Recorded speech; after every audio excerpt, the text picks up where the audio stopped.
ಬೆಳಗಾವಿ ಲೋಕಸಭಾ ಕ್ಷೇತ್ರದಲ್ಲಿ ಜಗದೀಶ್ ಶೆಟ್ಟರ್ ಅವರ ಎಂಟ್ರಿ ಕೊನೆಗೂ ಆಗಿದೆ. ಶೆಟ್ಟರ್ ಪ್ರಚಾರವನ್ನ ಶುರು ಮಾಡಿದ್ದಾರೆ. ಜಗದೀಶ್ ಶೆಟ್ಟರ್ ಅವರ ಪ್ರಚಾರದ ವೇಳೆ ಅಪಾರ ಸಂಖ್ಯೆಯಲ್ಲಿ ಬಿಜೆಪಿ ಕಾರ್ಯಕರ್ತರು ನೆರೆದಿದ್ದು ಕಂಡುಬಂತು. ಟಿಕೆಟ್ ಕೊಡುವಾಗ ವಿರೋಧ, ಬಟ್ ಈಗ ಸಿಕ್ಕಿರೋದು ಅಭೂತಪೂರ್ವವಾದಂತಹ ಸ್ವಾಗತ. ನಾಯಕರ ಅಸಮಾಧಾನದ ಬೇಗುದಿಯನ್ನ ತಣಿಸೋಕೆ ಬಿಎಸ್ವೈ ಅವರ ಎಂಟ್ರಿ ಕೂಡ ಆಗಿತ್ತು.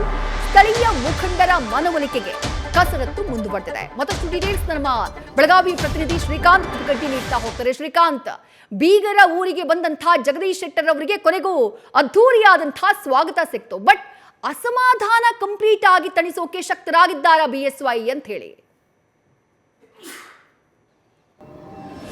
ನೋಡಿ ವಿದ್ಯಾ, ಬಹಳಷ್ಟು ಪರ ವಿರೋಧದ ನಡುವೆ ಏನು ಬೆಳಗಾವಿಯ ಬಿಜೆಪಿಯ ಅಧಿಕೃತ ಅಭ್ಯರ್ಥಿಯಾಗಿ ಆಯ್ಕೆಯಾದ ನಂತರ ಪ್ರಥಮ ಬಾರಿಗೆ ಏನಂತಂದರೆ ಬೆಳಗಾವಿಗೆ ಜಗದೀಶ್ ಶೆಟ್ಟರ್ ಅವರು ಇವತ್ತು ಆಗಮಿಸಿದ ಸಂದರ್ಭದಲ್ಲಿ ಭಾಳಷ್ಟು ಏನಂತಂದರೆ ಸುಮಾರು ಸಾವಿರಾರು ಸಂಖ್ಯೆಯಲ್ಲಿ ಬಿಜೆಪಿ ಕಾರ್ಯಕರ್ತರು ಬೈಕ್ ರ್ಯಾಲಿ ಮೂಲಕ ಅವರನ್ನು ಕರೆದುಕೊಂಡು ಬಂದು ಬೆಳಗಾವಿ ನಗರದಲ್ಲಿ ಭಾಳಷ್ಟು ಕಡೆಗಳಲ್ಲಿ ಅವರನ್ನು ಕರೆದುಕೊಂಡು ಹೋದಾದ ನಂತರ ಬಿಜೆಪಿ ಕಚೇರಿ ಎದುರು ಏನಂತಂದರೆ ಒಂದು ಬಹಿರಂಗ ಸಭೆ ನಡೀತು. ಈ ಒಂದು ಏನು ಸಭೆ ನಡೀತು ಆ ಸಭೆಯಲ್ಲಿ ಭಾಳಷ್ಟು ಪ್ರಮುಖ ನಾಯಕರು, ಅದರಲ್ಲೂ ಏನು ವಿರೋಧವನ್ನು ವ್ಯಕ್ತಪಡಿಸಿದ್ರು ಕೆಲ ಶಾಸಕರು, ಅವರು ಮತ್ತು ಏನು ಟಿಕೆಟ್ ಆಕಾಂಕ್ಷಿಗಳಿದ್ರು ಅವರು ಸಹ ಆ ಒಂದು ಸಭೆಯಲ್ಲಿ ಪಾಲ್ಗೊಂಡಿದ್ರು. ಆದರೆ ಇದಕ್ಕೂ ಮುನ್ನ ಏನಂತಂದರೆ ನಿನ್ನೆನೇ BS ಯಡಿಯೂರಪ್ಪ ಅವರ ಎಂಟ್ರಿ ಬೆಳಗಾವಿಗಾಗಿತ್ತು. ಯಾಕಂತಂದರೆ ಜಗದೀಶ್ ಶೆಟ್ಟರ್ ಅವರ ಒಂದು ಬೆಳಗಾವಿ ಟಿಕೆಟ್ ಹಂಚಿಕೆ ವಿಚಾರ ಏನಿದೆ ಇದು ಭಾಳಷ್ಟು ಬಿಜೆಪಿಯಲ್ಲಿ ಭಾಳಷ್ಟು ವಿರೋಧಕ್ಕೆ ಕಾರಣ ಆಗಿತ್ತು. ಹಾಗಾಗಿ ಅವರು ನಿನ್ನೆ ಅಷ್ಟೇ ಬಂದು ಇಡೀ ನಿನ್ನೆಯಿಂದ ಇವತ್ತು ಬೆಳಗಿನವರೆಗೂ ಸಹ ಸರಣಿ ಸಭೆಯನ್ನು ಮಾಡಿದರು. ಆದರೆ ಸಭೆಯಲ್ಲಿ ಕೆಲವರು ಭಾಳಷ್ಟು ವಿರೋಧವನ್ನು ವ್ಯಕ್ತಪಡಿಸಿದೆ. ಇನ್ನಷ್ಟು ಶಾಸಕರು, ಮಾಜಿ ಶಾಸಕರು, ಹಾಗೆಯೇ ಟಿಕೆಟ್ ಆಕಾಂಕ್ಷಿಗಳು BS ಯಡಿಯೂರಪ್ಪ ಅವರ ಮನವಿಗೆ ಸ್ಪಂದನೆ ಮಾಡಿದ್ದಾರೆ.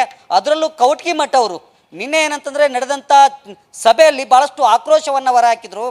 ಬೇರೆ ಜಿಲ್ಲೆಯವರು ಬೆಳಗಾವಿಗೆ ಬೇಕಾಗಿತ್ತಾ, ಇಲ್ಲಿ ಅಷ್ಟೊಂದು ಸಶಕ್ತರು ಇಲ್ವಾ ಅನ್ನೋ ಒಂದು ಪ್ರಶ್ನೆಯನ್ನು ಮಾಡೋ ಮೂಲಕ ಭಾಳಷ್ಟು ಏನಂತಂದರೆ ಕೆಂಡಾಮಂಡರಾದರು. ಆದರೆ ಇದನ್ನು ಕೇಳಿದಂಥ BS ಯಡಿಯೂರಪ್ಪ ಅವರು ಸಹ ಭಾಳಷ್ಟು ಆಕ್ರೋಶವನ್ನು ವ್ಯಕ್ತಪಡಿಸಿದರು.